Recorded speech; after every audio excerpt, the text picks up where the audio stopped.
Hi, my name is Geoff Fader, and I'm a bladesmith.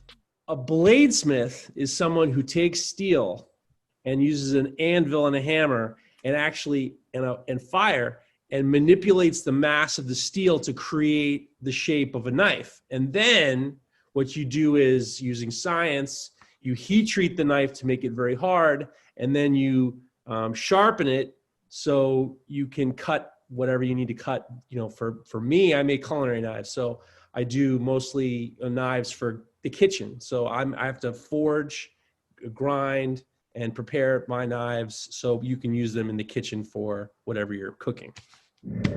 So I became a bladesmith because I was in college. I was an art major. I loved making sculpture and art. And then I ended up working for a blacksmith, and we did traditional ornamental ironwork. So we were using hammers and anvils, and we were forging materials and manipulating mass, manipulating steel to make railings and other things. And then we started making tools, hammers and tongs, which are like pliers. And we were making all this stuff, and I had an opportunity to help another bladesmith teach a class. And then I thought, I can do this. So I became a bladesmith because I also was a cook. And I like, you can't, cook with just a spoon. So it's just turned into a business, and I'm one of the only major knife makers and bladesmiths in the New York, tri-state, New York area. Yeah. When I was younger, I grew up, and my father was a painter, and we did everything. My sisters were sculptors, and there was a lot of creativity. And what you start to realize is, when you strip everything down, whether it's cooking or making sculpture or making paintings or making anything, making knives, it's all taking ingredients and proper technique and putting them together to give to someone.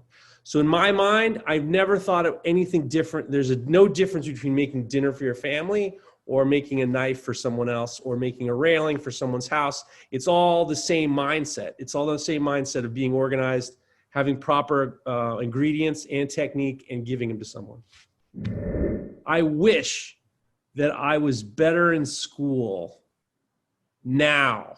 I wish I wasn't so focused on making sculpture and making things, because now I find myself needing organizational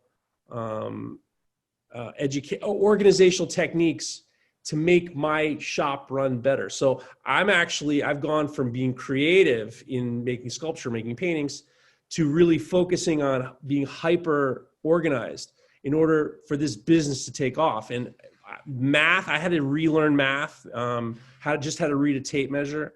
And I always talk about how I wish I had time to go back to school now, because I think I would be better in school and it would help me more now in doing this. I think there's this misconception that creativity is just like you just float around and do whatever. But there needs to be a degree of organization in order to have an idea and think about it and then execute it. You need a degree of organization, and everything needs to be organized and prepared. Otherwise, you never can really truly get out what you need. The basics are just organizing yourself. Like my kid she's very organized, and schoolwork becomes much easier. Organization is one of the things I wish I would learn better when I was in school. I'm Geoff, and I'm a bladesmith.